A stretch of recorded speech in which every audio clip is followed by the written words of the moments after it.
Allez-y, cher collègue. Merci, Monsieur le Président, Monsieur le Ministre. Les injonctions contradictoires sont le quotidien des maires et elles les placent trop souvent dans des situations inconfortables, voire ingérables, qui les obligent à tordre la règle pour répondre au bon sens. C'est le cas, Monsieur le Ministre, pour les constructions d'abris en zone agricole pour les particuliers qui détiennent des animaux pour leurs loisirs. En effet, le Code rural et de la pêche maritime impose la mise à l'abri de ces animaux au titre du bien-être animal pour les protéger des variations climatiques. Et je peux vous dire qu'en Seine-Maritime, elles sont nombreuses.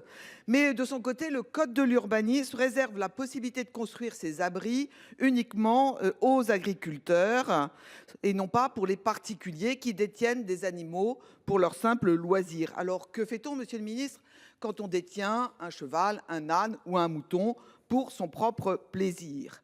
Alors, le ministère a indiqué qu'il y avait depuis 18 mois un travail de concertation qui était engagé, mais dont on ne voit pas encore aujourd'hui poindre de solutions durables et satisfaisantes. On propose aux collectivités de recourir, lorsqu'elles disposent d'un PLUI ou d'un PLU, à des dérogations via la création de zones dérogatoires pour autoriser les abris, ce qui, à mon avis et à mes yeux, est quand même une solution qui ne peut pas être durable, mais qui est très insatisfaisante sur le long terme, parce que le maire doit gérer au cas par cas, il n'a pas de visibilité, doit se retrouver dans ce dédale des règles d'urbanisme qui sont extrêmement complexes.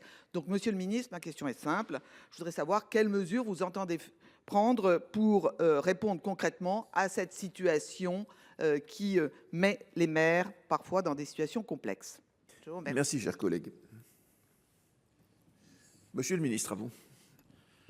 Merci, Monsieur le Président. Madame la sénatrice, effectivement, c'est un problème que l'on peut rencontrer. Vous soulignez avec raison les difficultés rencontrées d'ailleurs pour concilier cette obligation d'assurer le bien-être animal qui est prévue par le Code rural et les règles du Code de l'urbanisme. Celle-ci encadre strictement les constructions en zone agricole ou naturelle, on le sait.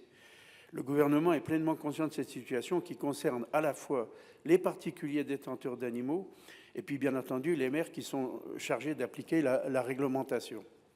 C'est pourquoi un travail de concertation a été engagé entre les ministères concernés afin d'améliorer l'articulation entre les deux codes. À ce stade, toutefois, ces échanges n'ont pas encore permis de dégager une solution nationale satisfaisante. Nous y travaillons. Une dérogation généralisée ferait courir un risque réel que l'on pourrait appeler de cabanisation des zones agricoles, au détriment de la préservation du foncier rural.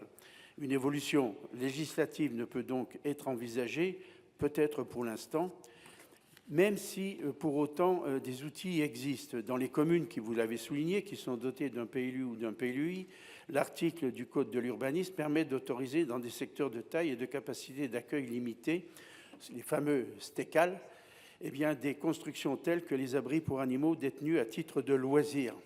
Cela existe. J'ai été personnellement longtemps dans la commission départementale de la CDPENAF et ce genre de propositions ou d'études venait régulièrement.